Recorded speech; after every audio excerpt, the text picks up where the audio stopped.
J'ai 34 ans et je m'appelle Esha. Quand les gens me regardent, ils voient une femme qui a travaillé dur et accompli tant de choses.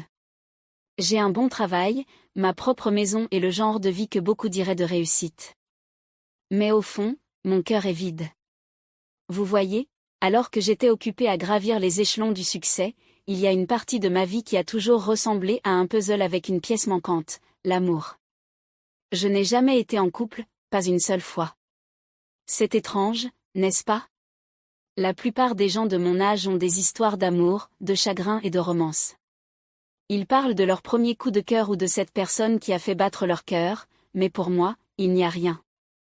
Pas d'appel nocturne, pas de fleurs le jour de la Saint-Valentin, personne à qui appeler le mien. Je me demandais si quelque chose n'allait pas chez moi. Étais-je trop concentrée sur ma carrière, trop timide, trop peur pour tenter ma chance?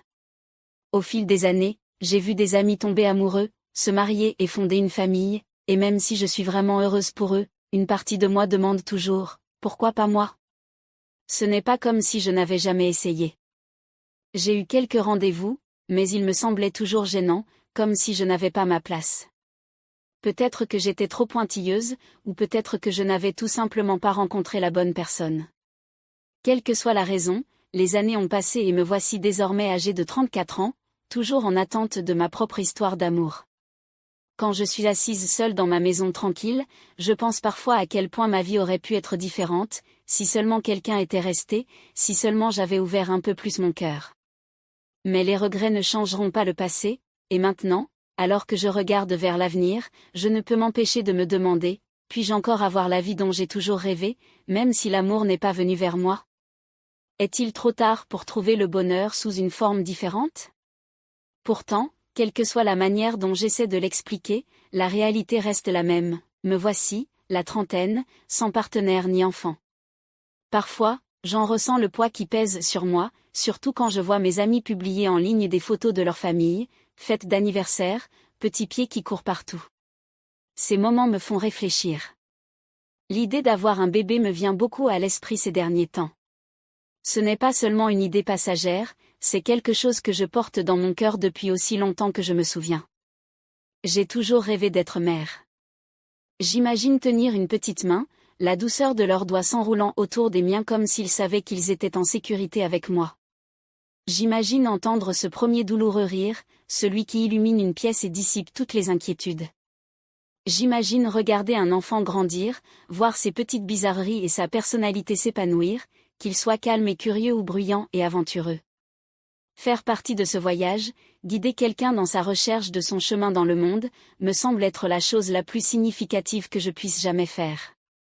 Mais chaque fois que le rêve prend vie dans mon esprit, une question persiste, comment puis-je faire cela sans mari? La société donne l'impression qu'il y a un ordre fixe dans les choses, d'abord, on rencontre quelqu'un, on tombe amoureux, on se marie, puis on a des enfants.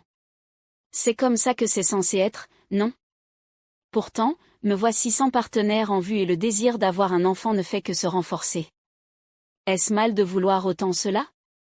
Puis-je vraiment franchir cette étape par moi-même? L'idée est à la fois passionnante et terrifiante. Je sais que ce ne serait pas facile. Élever un enfant en tant que mère célibataire comporte ses propres défis financiers, émotionnels et sociaux. Mais l'argent n'est pas un problème pour moi, je suis assez riche à mon titre. Ma famille m'a toujours soutenue et pour cela, je leur en suis reconnaissante. Ils m'ont encouragée à chaque réalisation et ont été là dans mes moments les plus difficiles. Mais dernièrement, je sens leur inquiétude grandir. Ce n'est pas quelque chose qu'ils disent tout le temps, mais cela persiste dans leurs mots, dans leurs regards et dans le ton de nos conversations. Ma mère, surtout, ne s'en cache plus. Elle a toujours été le genre de femme qui dit ce qu'elle pense, et quand il s'agit de ma vie, elle se retient encore moins. Esha, tu ne rajeunis pas, dit-elle presque à chaque fois que nous parlons. Sa voix est douce mais ferme, un mélange d'amour et d'inquiétude impossible à ignorer. Quand vas-tu t'installer et me donner des petits-enfants, demande-t-elle, ses yeux cherchant dans les miens une réponse que je n'ai pas. C'est une question qui pique, non pas parce que je ne veux pas ces choses, mais parce que je les veux tellement. Pourtant, je n'ai aucune idée de comment les réaliser.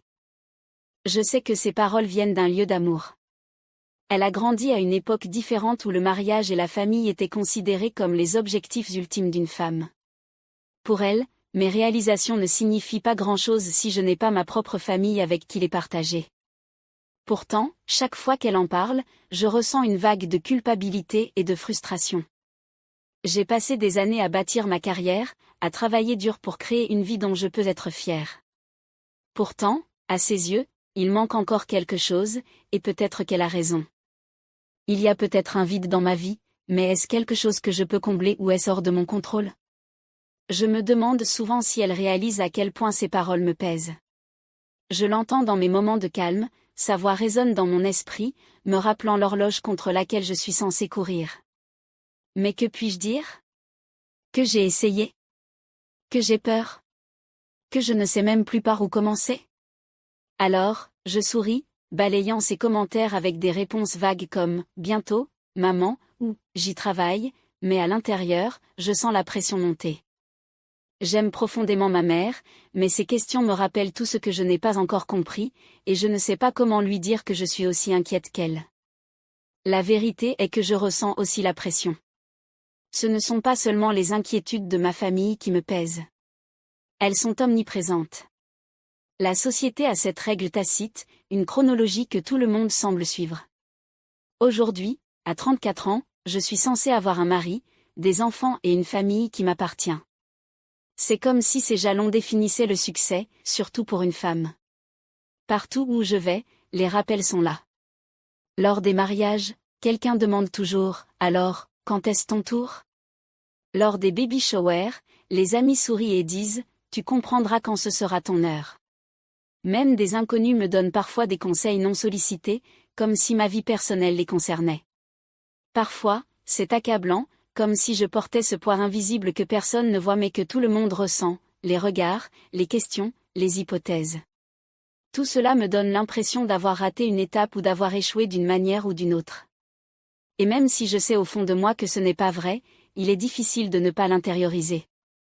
J'ai travaillé si dur pour construire une vie dont je peux être fière. J'ai une carrière qui m'épanouit, une maison que je me suis appropriée et des amis qui apportent de la joie dans ma vie. Mais d'une manière ou d'une autre, j'ai l'impression que rien de tout cela n'a d'importance pour le monde si je n'ai pas une bague au doigt ou un enfant dans les bras. Et pourtant, je sais que je ne suis pas seule. Il y a tellement de femmes comme moi, confrontées aux mêmes attentes tacites, essayant de trouver leur propre voie dans un monde qui insiste pour les définir par ce qu'elles n'ont pas. Je m'en souviens lorsque la pression est trop forte, et je garde l'espoir que mon histoire n'est pas encore terminée. Une nuit, je me suis assise sur mon lit, regardant le plafond, cette pensée ne me quittait pas l'esprit. Je veux un bébé. J'attendais qu'un homme entre dans ma vie, mais que se passe-t-il s'il ne le fait jamais? Dois-je renoncer à mon rêve d'être mère? J'ai pris mon téléphone et j'ai commencé mes recherches, mon cœur battant la chamade avec un mélange de peur et d'excitation.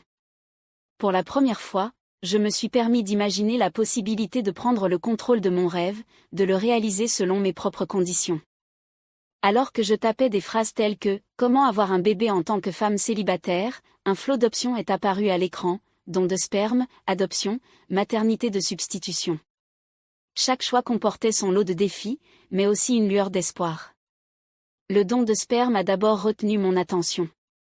Je pouvais imaginer le processus dans mon esprit, même s'il me semblait si clinique et impersonnel. Pourtant, l'idée que je pouvais créer la vie, même sans partenaire, m'a donné un sentiment d'autonomisation. Puis il y a eu l'adoption, l'idée de donner à un enfant un foyer, une chance d'amour et de stabilité a rempli mon cœur de chaleur. Mais le processus semblait long et compliqué, rempli de paperasse, d'entretien et d'approbation. Puis-je gérer ça toute seule? Et enfin, la maternité de substitution, mettre un enfant au monde avec l'aide d'une autre femme. Cela semblait beau mais compliqué, tant sur le plan émotionnel que financier.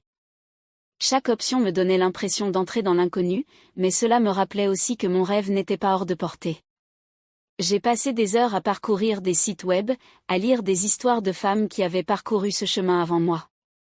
Certaines étaient des mères célibataires par choix, courageuses et déterminées à suivre leur cœur. Leurs histoires m'ont inspiré, m'ont fait croire que je pouvais le faire aussi. C'était pour le moins écrasant, tant de décisions à prendre, tant de questions auxquelles je n'avais pas encore de réponse. Mais c'était aussi excitant. Pour la première fois, j'ai vu un chemin devant moi, un chemin que je pourrais parcourir seule si j'étais assez courageuse. Alors que je regardais l'écran de mon téléphone, une étincelle d'espoir s'est allumée en moi. C'était ma vie, mon voyage et mon rêve, et peut-être, juste peut-être, j'avais le pouvoir de le réaliser. Mais étais-je prête? Puis-je vraiment élever un enfant sans partenaire? Ces questions me hantaient, mais au fond, je savais que je ne pouvais plus ignorer mon désir. Le lendemain, j'ai retrouvé mes deux amies les plus proches, Zara et Kémy. Nous nous sommes assises dans notre café préféré, sirotant un café et discutant de la vie. Je pense à avoir un bébé, ai-je dit en annonçant la nouvelle. Tous deux me regardèrent avec surprise. Êtes-vous sérieuse? Demanda Zara. Oui, répondis-je. J'en ai marre d'attendre l'homme parfait. Je veux prendre le contrôle de ma vie. Kémy sourit, Esha, si quelqu'un peut faire ça, c'est bien toi. Tu as toujours été si forte. Leur soutien signifiait tout pour moi. Pour la première fois, j'avais l'impression que ce rêve pouvait devenir réalité. Alors que je commençais à planifier, des doutes se sont glissés dans mon esprit. Et si je n'étais pas une bonne mère?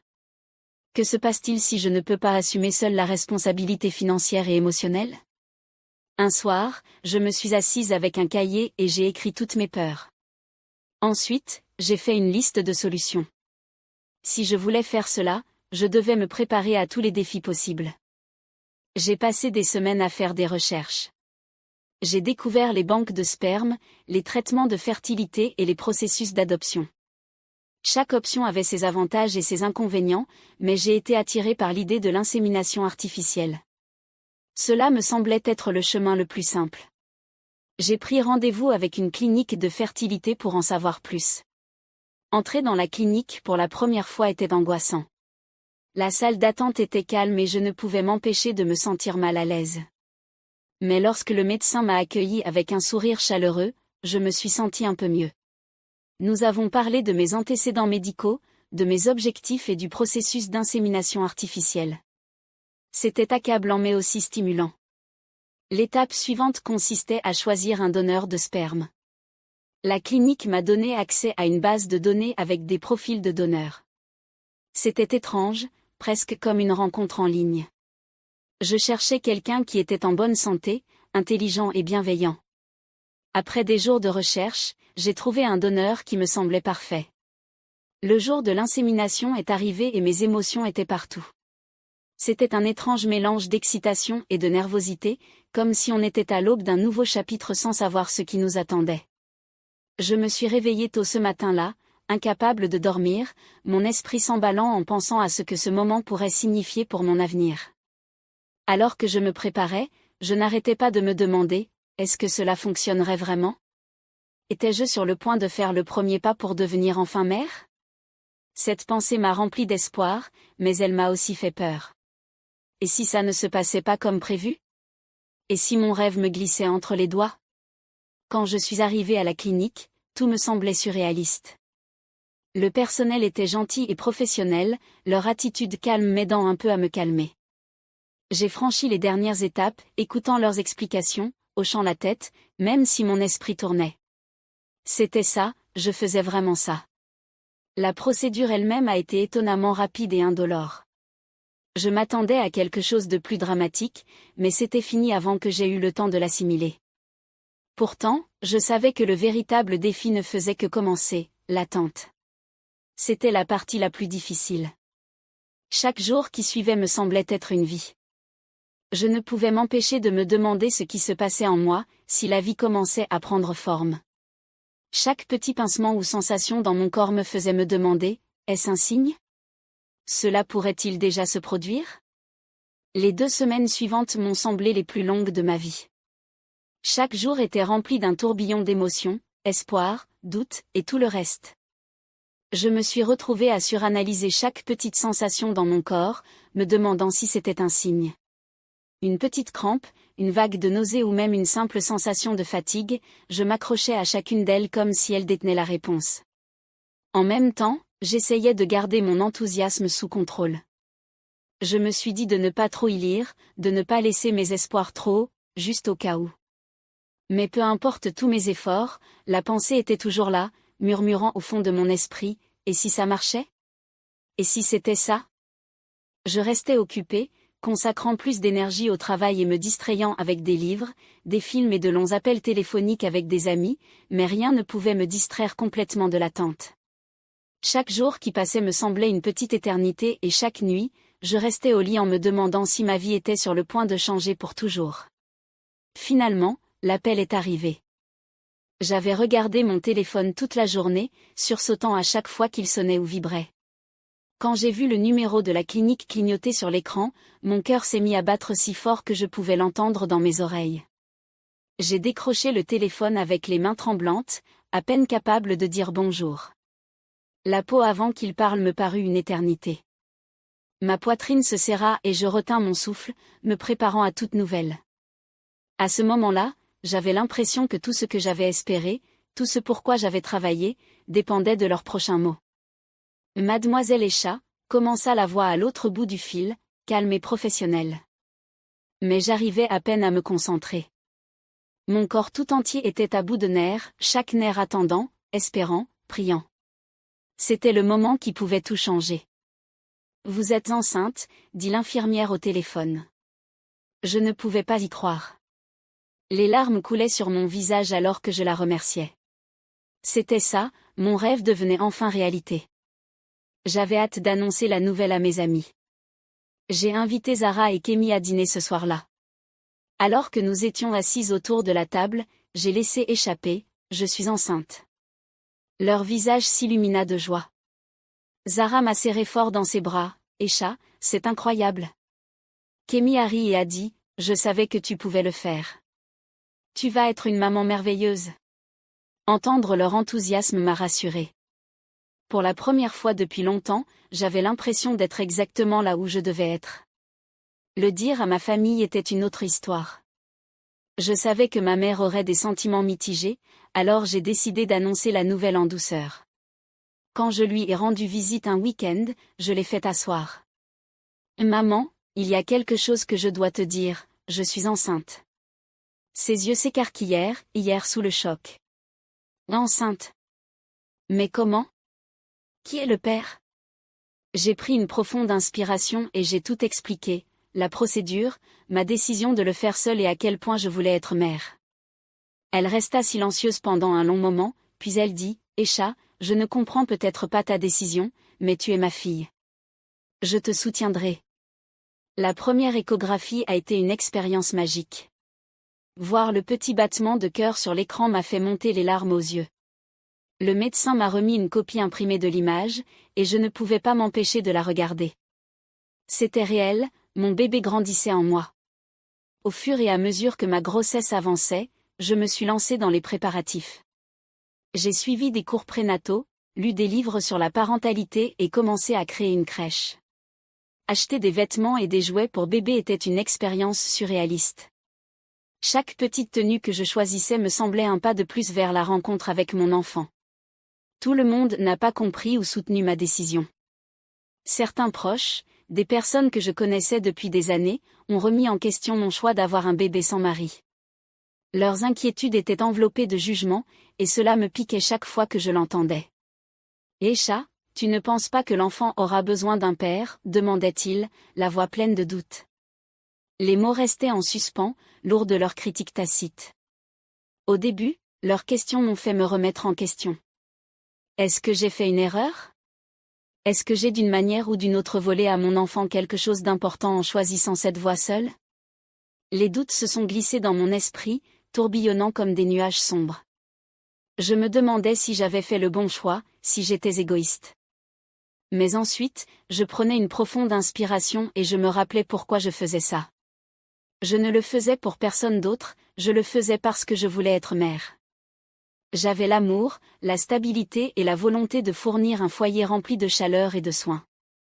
Mon enfant aurait tout ce dont il avait besoin pour grandir, s'épanouir et se sentir aimé au-delà de toute mesure.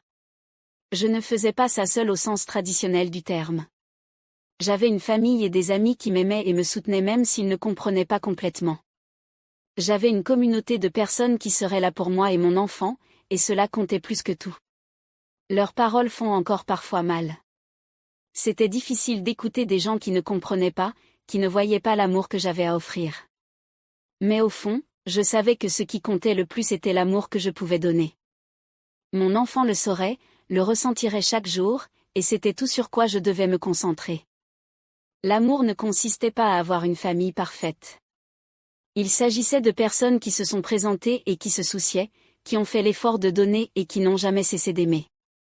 Et c'était, j'en étais certaine, tout ce qui comptait vraiment. Zara et Kémy m'ont organisé la plus belle baby shower. Mes amis et ma famille se sont réunis pour célébrer ce nouveau chapitre de ma vie. En ouvrant les cadeaux et en riant avec tout le monde, j'ai réalisé à quel point j'avais de la chance d'avoir un système de soutien aussi solide. La grossesse n'a pas été facile. Il y avait des jours où je me sentais épuisée et des nuits où je n'arrivais pas à dormir à cause de maux de dos. Mais chaque fois que je ressentais un petit coup de pied ou un mouvement, je me rappelais la joie qui m'attendait à la fin de ce voyage. Le jour que j'attendais est enfin arrivé. Je me suis réveillée tôt le matin avec une sensation étrange. Vers midi, les contractions avaient commencé. Zara m'a conduit à l'hôpital, et j'ai ressenti un mélange d'excitation et de peur. Après des heures de travail, j'ai enfin entendu le son que j'attendais, le premier cri de mon bébé. Lorsque l'infirmière a placé le petit paquet dans mes bras, j'ai été submergée d'amour. Bienvenue dans le monde, mon petit miracle, murmurai-je. Ramener mon bébé à la maison était une toute nouvelle aventure. Les nuits blanches, les changements de couches sans fin et les tétées constantes sont devenus ma nouvelle réalité. C'était épuisant, mais chaque sourire et chaque roucoulement de mon bébé en valaient la peine. Choisir un nom a été un moment privilégié pour moi. Je voulais quelque chose de significatif. Alors j'ai nommé ma petite fille Zuri, ce qui signifie « belle ». En regardant ses yeux brillants, je savais que le nom était parfait. Être mère célibataire n'a pas été facile, mais cela m'a appris à quel point je pouvais être forte. J'ai appris à jongler entre le travail, la garde des enfants et tout le reste. Il y a eu des jours difficiles, mais le rire de Zuri m'a toujours donné la force de continuer. À mesure que Zuri grandissait, mes rêves aussi. Je voulais lui offrir la meilleure vie possible, alors j'ai travaillé dur pour subvenir à ses besoins. En même temps, je me suis permis de rêver à nouveau. Peut-être qu'un jour je trouverai l'amour, mais pour l'instant, je me concentre sur ma fille. Avec le recul, je n'ai aucun regret. J'ai choisi une voie qui me convenait, même si elle n'était pas conventionnelle. Chaque instant passé avec Zuri me rappelle que l'amour ne consiste pas à trouver le partenaire idéal, mais à créer une vie pleine de joie et de sens. Je n'ai peut-être pas eu de petit ami, mais j'ai quelque chose de bien plus grand, un enfant qui remplit mon cœur de bonheur chaque jour. Avec le recul, je n'ai aucun regret. Le voyage que j'ai parcouru n'a pas toujours été facile et il n'a pas suivi le chemin traditionnel auquel beaucoup s'attendent, mais c'est mon chemin et je suis fière des choix que j'ai faits. Bien sûr, il y a eu des moments où je me suis remise en question, me demandant si je faisais la bonne chose. Mais au fond, j'ai toujours su que c'était ce qui me paraissait bien. Ce n'est pas le chemin que tout le monde a emprunté, mais c'est celui qui m'a conduit là où je suis maintenant. Quand je tiens Zuri dans mes bras, je me rappelle chaque jour que l'amour ne consiste pas à trouver le partenaire idéal. Il s'agit de créer quelque chose de beau, quelque chose de significatif. Aussi peu conventionnel que puisse paraître le voyage, Zuri ne vient pas de la vie que j'avais imaginée autrefois. Mais dans chaque sourire, chaque rire, chaque instant passé avec elle, je vois un amour tout aussi réel et puissant. Je n'ai jamais eu de petite amie, je n'ai jamais marché dans l'allée avec quelqu'un à mes côtés et je n'ai jamais suivi le calendrier auquel les autres s'attendaient. Mais j'ai quelque chose de bien plus grand que tout cela, Zuri, mon précieux enfant. Elle remplit mon cœur d'une manière que les mots ne peuvent même pas décrire. Et chaque jour, elle me montre que l'amour est bien plus que ce que la société nous dit qu'il devrait être. Il y a des moments où je la regarde et ressens cette joie immense, ce profond sentiment de paix. Cela ne peut venir que du fait de savoir que j'ai fait le bon choix pour moi-même. Je n'ai pas besoin d'un partenaire parfait, d'une famille parfaite ou d'une vie parfaite pour être heureuse. Tout ce dont j'ai besoin, c'est de Zuri, ma petite fille qui remplit mon monde de rire et de sens, d'une manière que je n'aurais jamais pu imaginer. Et là, je trouve ma paix. Je suis exactement là où je suis censée être.